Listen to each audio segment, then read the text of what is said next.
city street in Asia. Police are baffled by a gruesome scene.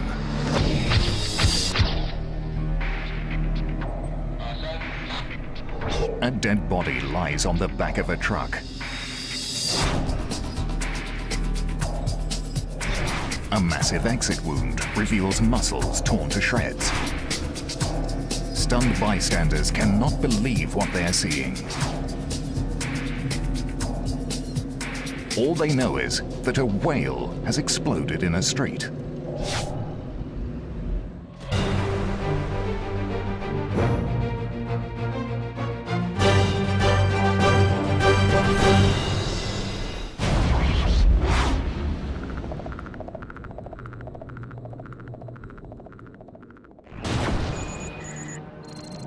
Taiwan, an island 320 kilometers east of China.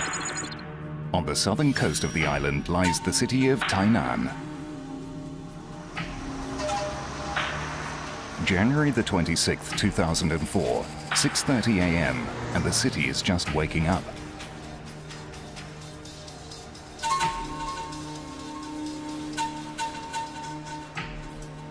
On Shimen Row, a supermarket prepares for another busy day. Just outside, a man rests after a big night out.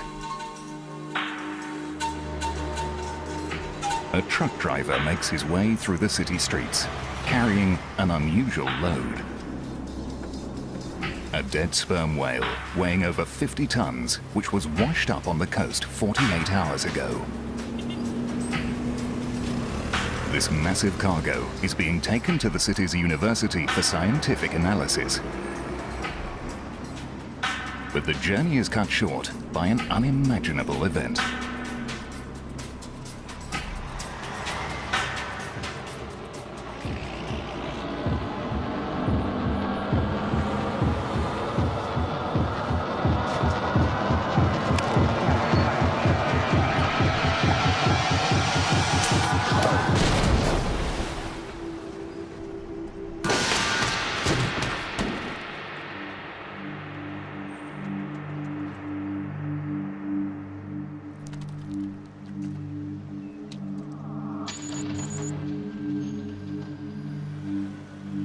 Large parts of intestine, chunks of blubber, and liters of blood have exploded out of the sperm whale.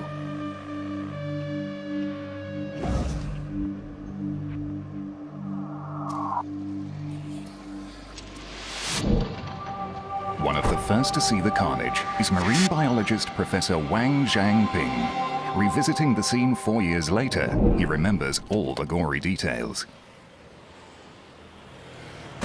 I get off the car and go to the truck. And I find the sperm whale broken, some intestine hanging in the body, and blood flowing in the ground. Every whale have blood.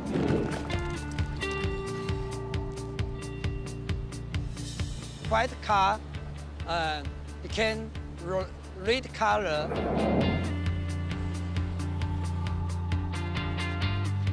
We find 3 parts intestine on the ground. People on the street look on in disbelief.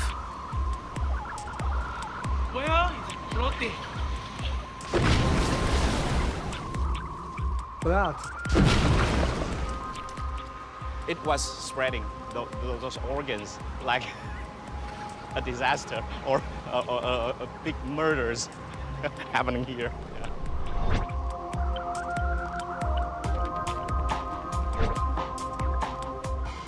It's just like a horror movie. This whole window is blood. Most amazing thing I saw was all these blood and guts flowing along the road, really red bloody mess. Eyewitnesses are overwhelmed by the stench of rotting flesh. I would never forget the smell in my lifetime. smell very, very disgusting. Like tons of fishes left on the road. Tons of fishes. Yeah. 长17公尺、重达60吨的抹香鲸就这样在台南市西门路口 Local 当 news 场爆 cameras 裂 quickly arrive on the 水和 scene, 内脏 capturing 波及了超商 surreal 前的骑 images. 楼，还有停在一旁的车辆，工作人员忙着清理脏兮兮的路面。 Journalist Jason Pan realizes the incident is big news and breaks the story around the world on the internet. To me, still, this is the biggest story I was ever involved in. Bigger than the soccer championship, baseball championship, or visit of some big president in Taiwan.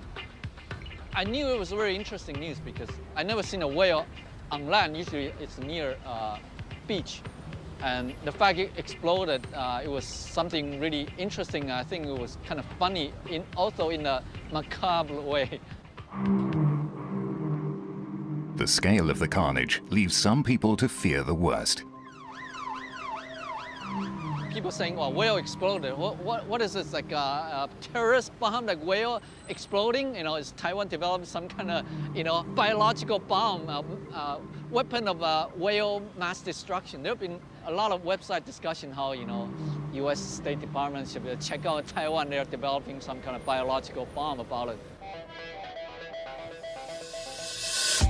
While talk of conspiracy spreads on the web, Professor Wang concentrates on gathering the whale's remains. He is still determined to carry out a necropsy or animal autopsy and preserve the skeleton for his museum. His dedication impresses Professor Liang Changshu, director of Taiwan's National Whale Stranding Network. I was very proud of the response of Professor Wang, because for most people they think, oh, stinging, oh, terrible, messy, ugly or yuck. But Professor Wang also tell everybody, oh, help me, try to collect all the intestine back. That's my treasure. What he care about is his specimen, those the dirty and messy intestine he want to collect back. Wang's priority is retrieving as much of the whale as possible. The city's priority is limiting a potential health hazard. As a massive cleanup begins, the press follow the whale to its final destination, kilometers away from Shimen-ro, where photographers capture even more gruesome images.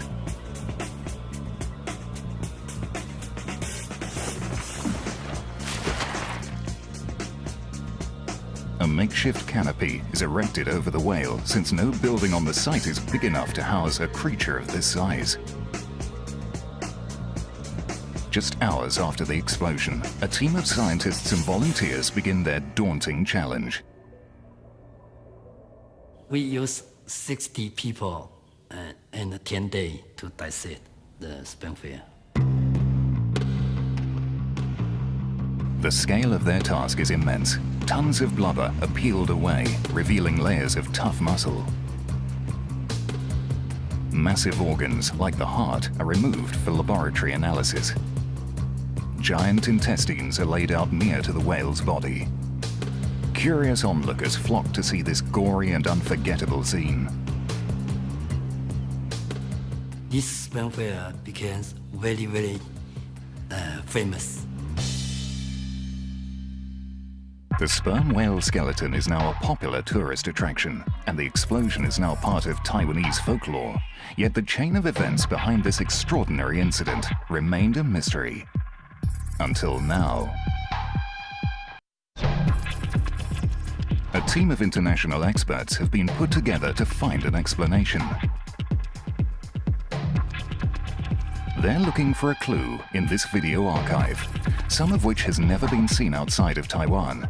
All are searching for a piece of evidence lurking in the background, which could be the key to unlocking the possible trigger behind the exploding whale.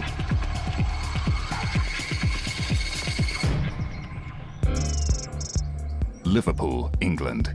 Veterinary pathologist Julian Chantry looks at the grisly aftermath of the explosion. It's incredible, yeah, it really is. You just wouldn't have expected that to happen.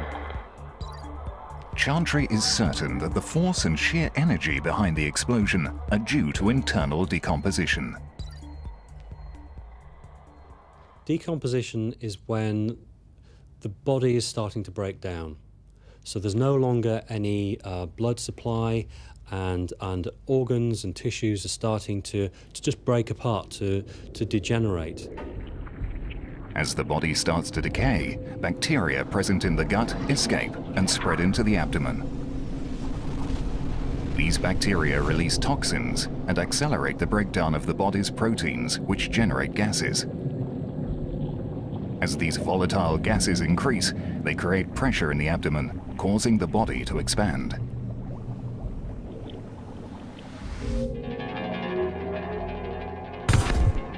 To demonstrate the effects of decomposition, Chantry carries out a necropsy on a farm pig that has died of natural causes. It may be smaller than a sperm whale, but the manner in which animals decompose is essentially the same in all species. So we've got this pig, and it's died 3 days ago, and since then it's been rotting. The skin is becoming discoloured because you've got an escape of bacteria. They're spreading away from the gut then into the surrounding tissues and creating this green-blue coloration of the skin. As a byproduct, they're giving off gas as well. The biochemical reactions that produce the gas are at work in all of the pig's organs, especially the stomach and intestine. You heard the release of gas there. And this is a very small-scale model of how it would be in the whale. Obviously, the whale is many hundreds of times bigger, and the pressure build-up will be correspondingly greater. There would undoubtedly have been a build-up of gases inside the sperm whale. But is this natural process capable of causing such destruction? The whale's body parts strewn across the road tell a story of a violent explosion. Something must have detonated it, but what was the trigger? There must be more to this mystery than decomposition. Other factors never before investigated that help explain why the sperm whale in Taiwan blew up.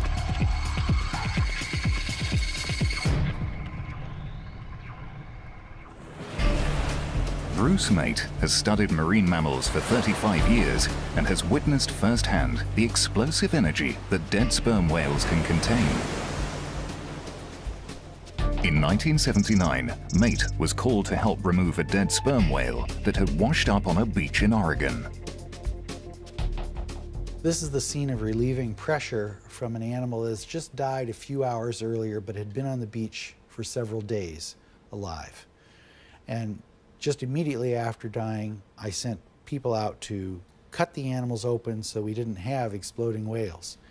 And here they're taking their first slices with flensing knives, and immediately after that they turn to run because this is not the first animal they've done. And you can see the stretch marks here by the cuts. This wound is tearing this initial cut, but there's such strength in the animal's layers that it yet hasn't gone through into the peritoneal cavity. The muscles are tearing, and then finally it gets into the peritoneum where the pressure is, and kaboom, out comes all the guts and feathers, so to speak. You can see the blood mass ahead of everything else, the liquids, and then the solids behind that of the intestines and the organs. The sperm whale in Oregon was less than half the size of the giant sperm whale that blew up in Taiwan. Parts of blubber were found streets away, suggesting a ferocious amount of pent-up energy.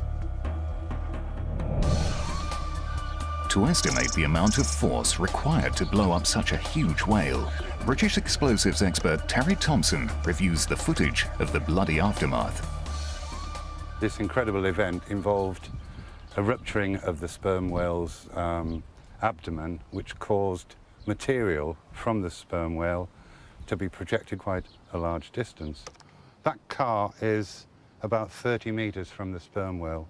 So for that to have been projected 30 meters indicates to me just how volatile an event this was.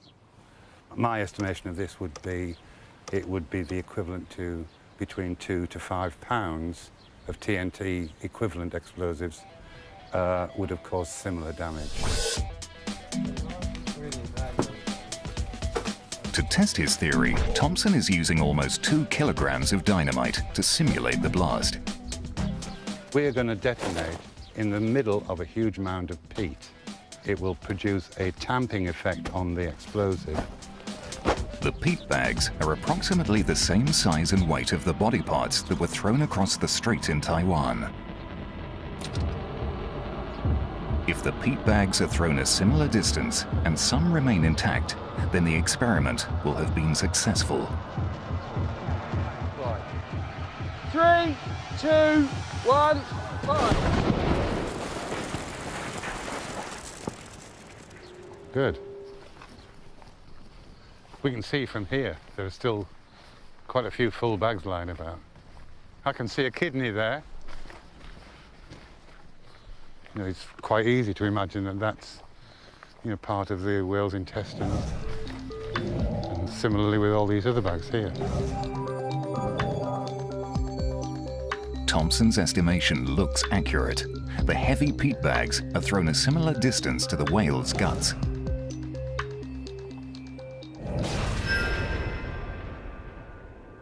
If anybody had been unlucky enough to be standing immediately adjacent to the vehicle when that happened, they would have suffered quite serious injury, perhaps even death.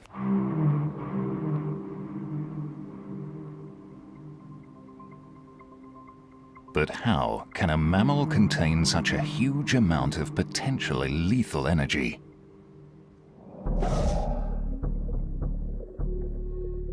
The sperm whale is an animal of extremes, uniquely adapted to resist massive amounts of external pressure exerted by the crushing ocean depths, where it dives for its food.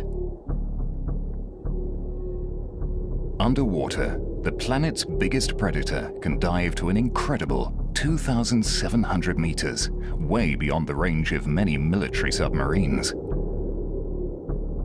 The human body would be totally crushed at a fraction of that depth.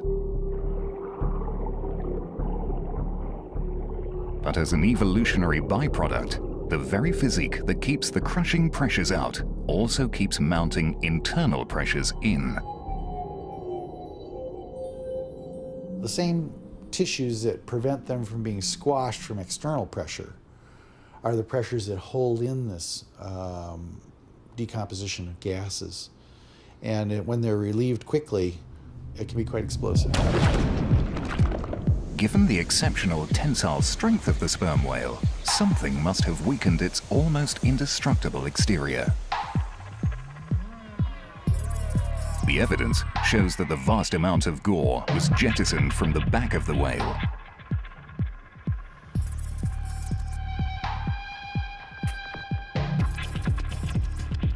But this area is not commonly seen as a vulnerable part of the sperm whale's anatomy, adding to the mystery of why this whale exploded in the street.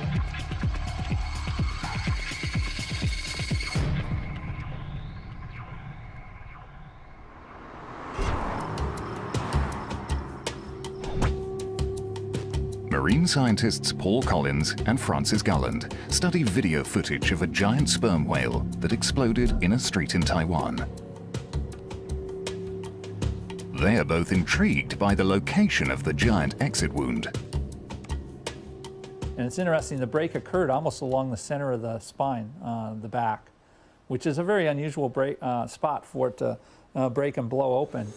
That's where you've got the backbone and a lot of musculature that holds all the organs in. So if the animal was completely intact and going to explode, you usually would see it blowing out of the belly, where there's more pressure from the guts and it's a weaker body wall, or out of the mouth.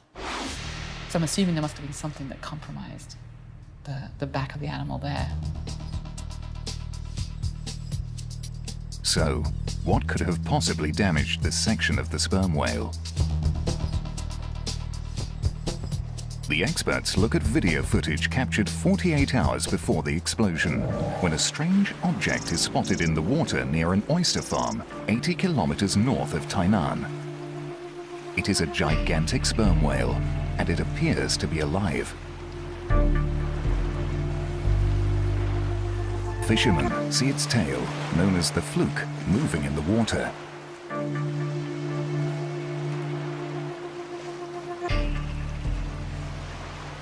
The coordinator of Taiwan Cetacean Society, she got a phone call in the early morning, and the people told her this whale, the fluke, still flapping.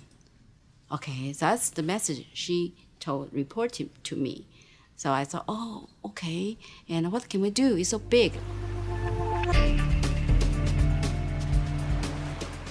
The whale becomes an urgent priority, and Professor Wang is in charge.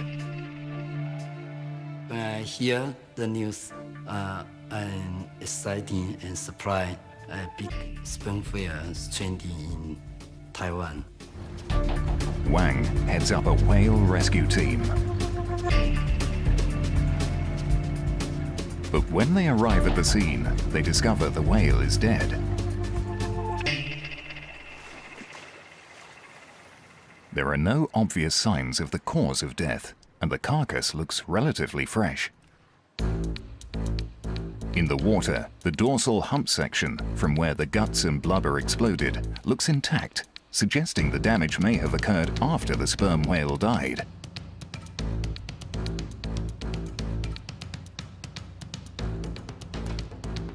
This is no longer a rescue, but a recovery mission.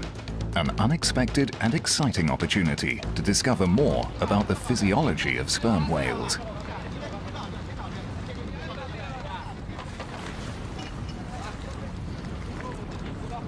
Professor Wang must decide what to do with this giant specimen.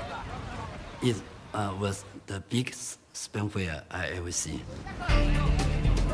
Wang is given the green light to retrieve the whale from the water, carry out a full post-mortem known as a necropsy, and preserve the skeleton at the University Museum in Tainan. The whale's death is a rare opportunity to learn about one of the planet's most impressive creatures.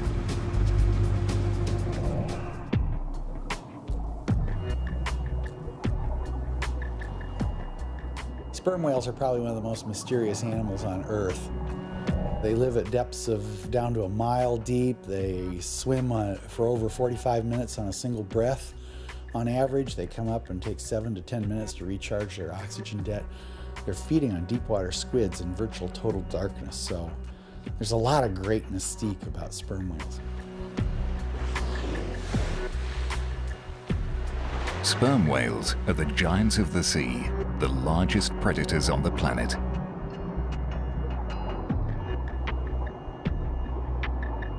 They reach lengths of over 18 meters and can weigh more than 55 tons. Their brains, which weigh over 7 kilograms, are the largest of any animal on Earth. Sperm whales are found in every ocean in the world, yet their trademark fluke, waving on the surface of the water before they dive, is rarely seen. So the opportunity to study one of these incredible mammals is exceptional.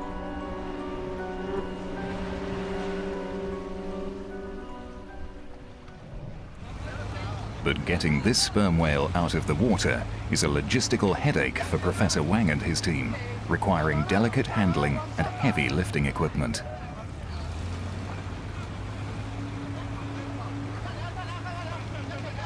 Responding to large stranded whales is a problem around the world. Marine scientists Paul Collins and Francis Garland have worked extensively with stranded marine mammals off the coast of California. Every time you have a dead whale, it's always a problem to figure out where are you going to necropsy it, how are you going to cut it up, what are the logistics. I think all of us that work on large dead whales, we're always so interested in the animal itself and finding out why it died, in looking at all the extraordinary organs and massive heart, that you get caught up in it, and so you're excited, interested, usually working against time, so you don't think about how hard it is. It's only the next day when you wake up in the morning and you can't actually move that you realize that it was hard work. Our excitement level goes up if it's something that we haven't seen before. or if it would make a great addition to our research collection or for possible public display, yeah, definitely the excitement goes up. And you do whatever you have to do in order to try to retrieve the animal or retrieve the material out of the animal. In some cases, it's carving it up and harvesting the material right there on the beach. In other cases, you can't do it on the beach. You have to bring the carcass back to where you can work on it. It is hard enough performing a necropsy on a beach and then removing the body parts. But in Taiwan, the sperm whale was stranded in an ocean oyster farm, an impossible location for scientific research. Wang has no choice but to hoist the whale out of the water and transport it to his university in Tainan City. But could this difficult procedure have backfired on the professor, damaging the dorsal hump and creating a weak point which would be ripped apart less than 24 hours later? Paul Collins examines the sperm whale being lifted by its fluke. If you lift it by the tail stalk, that's a huge amount of weight on the whole vertebral column. That can potentially cause additional breakdown of tissue and bones and other things internally. It may begin to rip and tear muscle, might even begin to rip and tear some of the fibers within the blubber layer, and that may be potentially a contributing factor to that point at which it broke. Out of the water, the whale is no longer weightless, and the chains around the fluke strain to support its 56-ton mass. This puts enormous stress on the vertebrae, right by the dorsal hump, stretching the skin and the blubber to what could have been breaking point.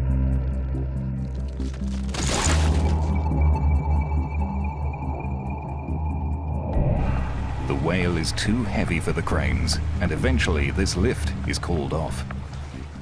We use 2 40-ton cranes to lift the sperm whale, but in fail because the sperm whale too heavy.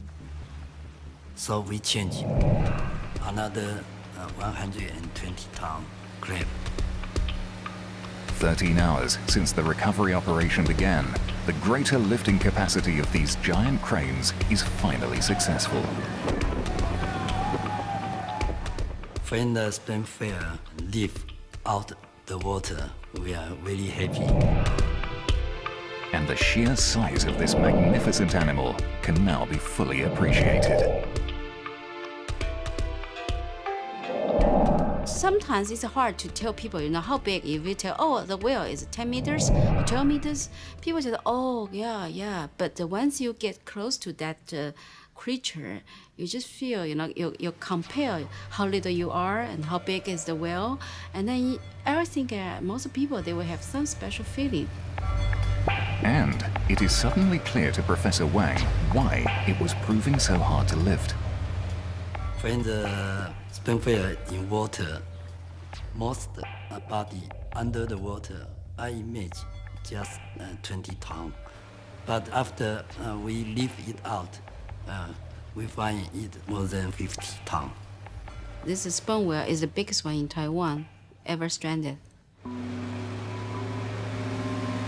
The subsequent attempts to lift the whale could have put even more stress on the dorsal hump area.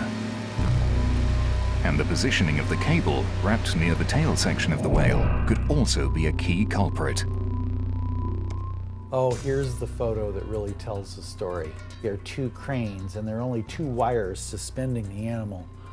You can see the forward cables cutting into the head quite a bit, but there's no pressure there. You really have to get back into the area where there's a body cavity. But the other cable is suspended exactly where the blowout occurred. Nate believes these cables could be responsible for the weak spot on the lower part of the sperm whale's spine. These are the vertebrae of a minke whale, but it demonstrates the point that you have these processes that the muscles attach to in the back. And when a cable goes around an animal is cinched down tightly, there's the opportunity for it to come down between the vertebral elements and cut through some of the important integument that might make that a likely place for pressure to leave the body. And particularly at the back of the animal, behind the dorsal hump, where it's already the thinnest part of the body. Damage to this area from the cable lifting and the original lift at the wharf may have been what made that area weak to blow out in the back. They had a hold of a time bomb. Could these cables have caused enough stress on the dorsal hump to trigger the bloody events at Ximen Row? Or are there yet more pieces in this puzzle which might explain the cause of why this enormous creature exploded in the street?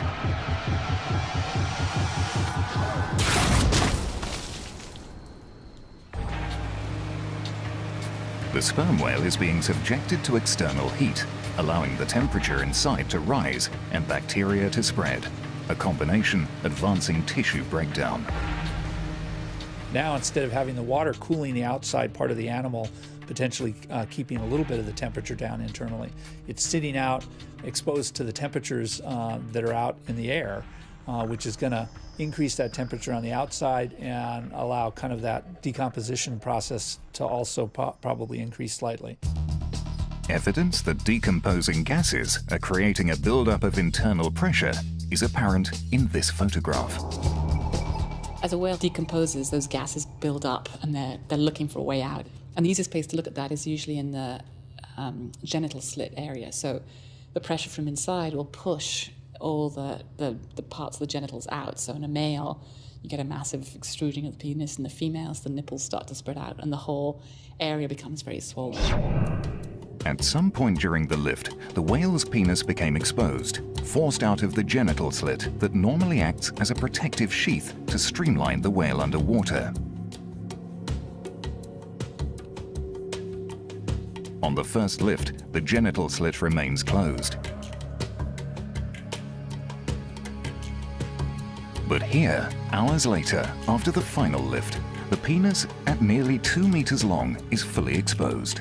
You know, those are kind of red flags that you want to pay attention to when you have a large whale carcass, and to worry about if you're going to be moving it around or keeping it out of the water for an extended period of time. But few realized this was a warning sign. For the masses who turned out to see this monster from the deep, the penis became the main attraction. Very big, large, and local people were very fascinated. And some went and tried to touch it. Many men, they look at it, they say, wow, 这真厉害, 这很厉害. They say, wow, this is amazing, this is impressive. They've never seen anything like it. Because in Taiwan, Chinese mythology, you know, like dog, deer, seal penis is aphrodisiac, and they wouldn't think of eating it. They just say this is the biggest male thing they ever seen in their lives. So they want to come close and touch it. A flatbed truck is hired to transport the whale to nearby Cheng Kung University in Tainan for a full necropsy. But once again, the whale's immense size proves overwhelming. When we put the sperm whale in the truck, it's too small, so the truck crash. So we change a big one, 100-ton truck. By the time a bigger truck arrives, Wang's team has to work in darkness. The difficult task of securing the whale onto the flatbed may have contributed to the buildup of pressure inside the whale. Tying an animal down firmly in order to hold it on a truck definitely puts a lot more tension and pressure on that overlying blubber layer, forcing down pressure onto the internal thoracic and abdominal cavities, which the pressure just builds in a less amount of space. It's going to get higher and higher tension underneath that, and is eventually going to blow. The cables themselves, used to strap down the whale on the flatbed, could possibly have compromised the tail section. I'm going to guess that when they ratcheted the cables down to hold the animal, that the one that was farthest to the back on the truck, or just the weight of the flukes moving around at the back of the truck, caused a break through in one of the thinnest areas to the peritoneum, the inner body cavity, and that made it a thinner escape area for pressure. Because of the late hour, the whale is held overnight outside a Coast Guard inspection station. Inside, an associate of Professor Wang, Mr. Lin, and the truck driver are resting.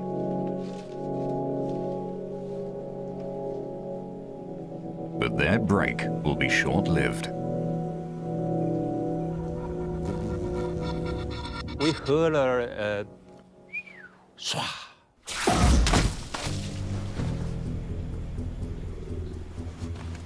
So the Coast Guard on duty and the driver and me go out to find what happened. 哇，怎么都是血啊！哎，刚才到门街了，娘了。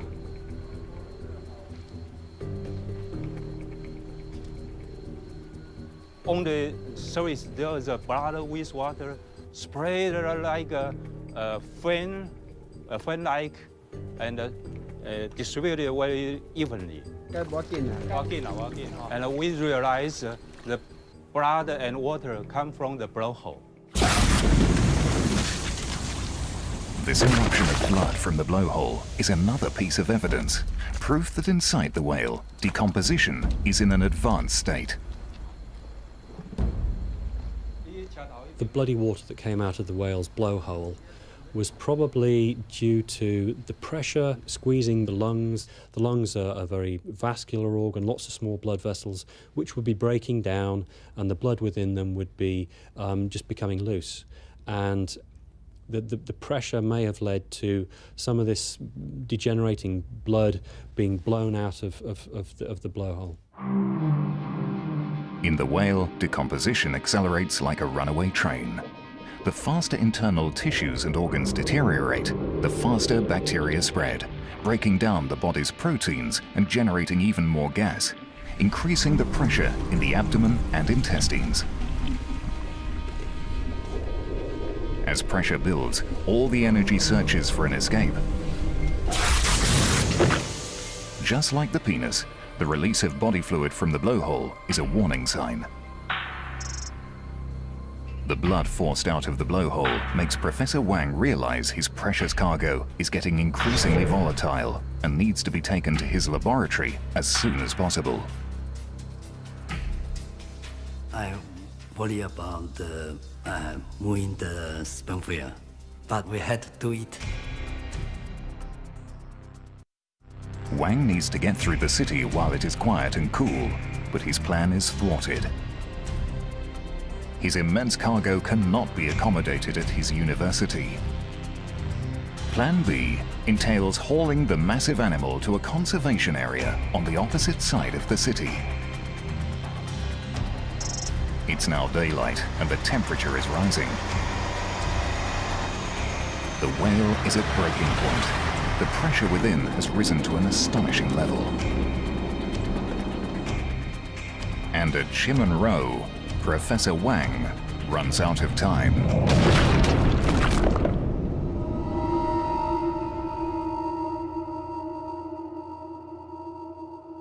These extraordinary images of the exploding whale seem to be a result of a bizarre chain reaction.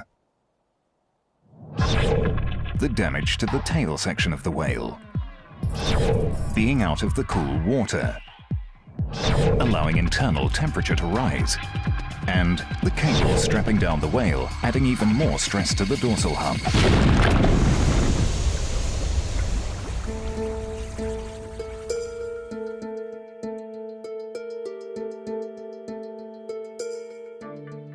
This seems to be an open and shut case, until a new scientist joins the investigation. An expert with a brand new brief that has not yet been considered. At the Santa Barbara Museum of Natural History, California, whale stranding coordinator Michelle Berman studies the exit wound and blood on the street. She thinks these images may well suggest that the explosion is due to an event at sea before the whale was first spotted. It is very suspicious to me that you have this deep, dark tissue completely adjacent to this very healthy pink tissue. It looks like it's probably a hematoma filled with blood from an injury. A hematoma, or bruising, suggests the whale received an impact injury before it was lifted out of the water. If I didn't see the clean pink muscle tissue around it, I wouldn't be so suspicious. I would just say, oh, it looks like degradation and decomposition. But given that you can see the pink tissue around it and then you have that deep, dark purple tissue just below it, it has the appearance of some kind of trauma occurring in that spot. And then also in the foreground here, you can see this area, which appears to be coagulated blood. It almost looks like little grapes inside here. Coagulated blood forms when the body tries to prevent hemorrhaging from some sort of trauma. Both bruising and coagulation only occur when blood is flowing through the body. In other words, when the animal is alive. But what could inflict such a huge trauma to the biggest predator on the planet?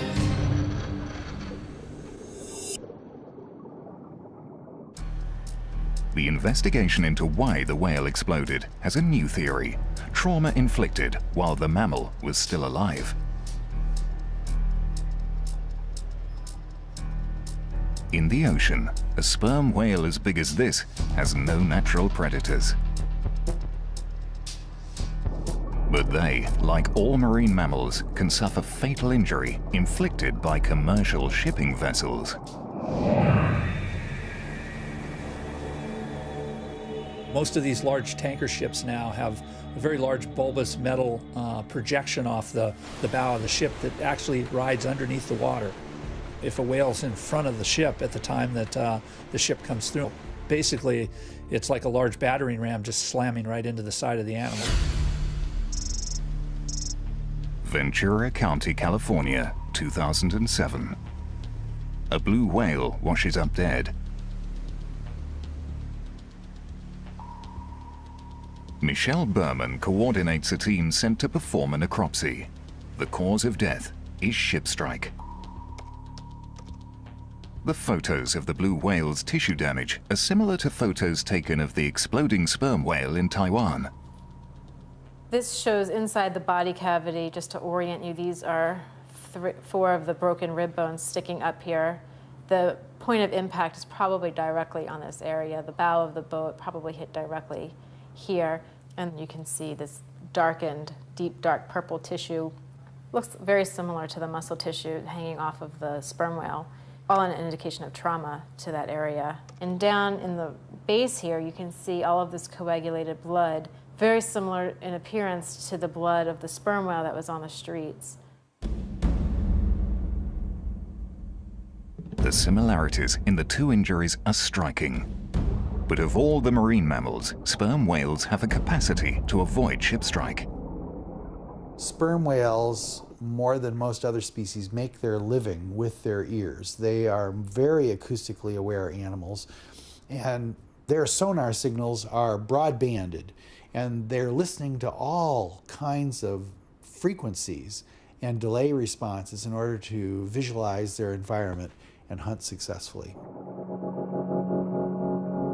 No matter how good their hearing, sperm whales may at times be less aware. New evidence suggests sperm whales are most at risk whilst recuperating on the surface of the ocean after a deep dive. Dr. Luke Rendell captured these extraordinary images while studying sperm whales off the coast of Chile. The first phase of this footage shows what a sperm whale normally does when it's alert. As we get close alongside the boat, this whale reacts. There it goes. It does what we call a banana. Bends its body like that in preparation for moving around. Rendell's theory, backed up by these images, is that sperm whales sometimes sleep after deep dives. These guys coming into shot now don't respond at all. And you can see some of the animals are vertical, hanging vertically in the water. This is the characteristic posture of what we think they're doing is basically sleeping.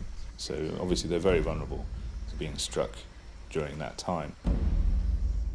This behavior has never been documented before and provides evidence that a ship could easily hit a sperm whale. The world's oceans are busier than ever with boat traffic, meaning that marine mammals are increasingly vulnerable. are simply feeding in the shipping lane. So it'd be like you sitting eating a hamburger in the middle of a motorway. When a ship's moving forward, the noise of the ship's at the back, and the ship itself forms an acoustic shadow ahead of it. So it's less likely that a whale is going to hear the ship if it's right on the front beam of the oncoming ship. If you're in an area of high shipping, you get this kind of acoustic fog, which is just all the noise that the various ships that are putting in. Trying to pick out an individual source, an individual ship during that time, it would be very, very difficult. The Tainan sperm whale was found near some of the busiest shipping lanes in the South China Sea, and during the sperm whale's necropsy, Professor Wang found evidence supporting the ship strike theory. I find the bone protect the spinal cord is broken.